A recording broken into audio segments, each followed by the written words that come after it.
Speaker mentioned it, and the Attorney General mentioned it, but the way this bill is structured, it is not engaging in any regulation of speech. It is basically identifying functionality, that is causing harms, the addictive features, and so that's laid out in the bill. We worked hard with the legislature because at the end of the day, we're not just here spinning our wheels. We're not just trying to get a photo. We want something that actually sticks and actually has a positive impact. And so there was a lot of work that was done to ensure that. And I think we did it not only look, anytime I see a bill, if I don't think it's constitutional, I veto it. But my view is not always the same as courts. So there are things that I think are plainly constitutional that some courts, may have issues. So we not only satisfied me, but we also satisfied, I think, a fair application of the law and Constitution will mean that this bill is able to do. But we've had challenges. I mean, we were the first state to offer protections for citizens in Florida against being unfairly censored by these big tech companies because they advertise as being open platforms. You join. They monetize, they get your data and they monetize it, but then you say certain things that they don't like. Maybe you were against COVID lockdowns. Maybe you were saying something that there's, not 67 genders, all this, and then they may marginalize you or suspend you or do all this stuff. And that was being done religiously, and it was all in one direction. Meanwhile, these companies get liability protection from the federal government. So they're not liable for what goes on in their platform. They claim they're not publishers, but yet when they act like publishers to essentially silence one perspective, that's a huge problem, especially when all this is done. And so, we did a legislation that basically just said someone that's in that situation, if they're unfairly targeted and they're censored or they're deplatformed unfairly, then they have an ability to bring basically a consumer fraud action. So it's not the government necessarily doing it. It's a private citizen. And that went all the way up to the Supreme Court. Texas had a similar law. And, they haven't ruled on it yet. They had an oral argument.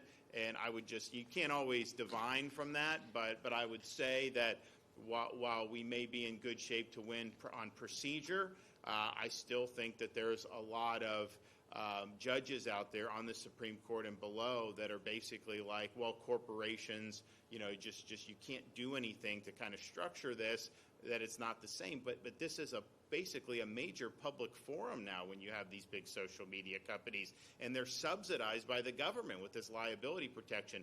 So the idea that they should be able to have their cake and eat it too, act as publishers, and yet get liability protection because they're not publishers, that doesn't work. Nevertheless, I think it's going to be a challenge. We'll see how that shakes out. And then the other thing that we ran into, we passed legislation called the Stop Woke Act. And basically what it says, there's different provisions, but for private workers at private companies, we basically just said, look, you have a right as an employee in Florida to opt out of this woke training. You don't have to sit there and self-flagellate yourself because you happen to be white, let's say.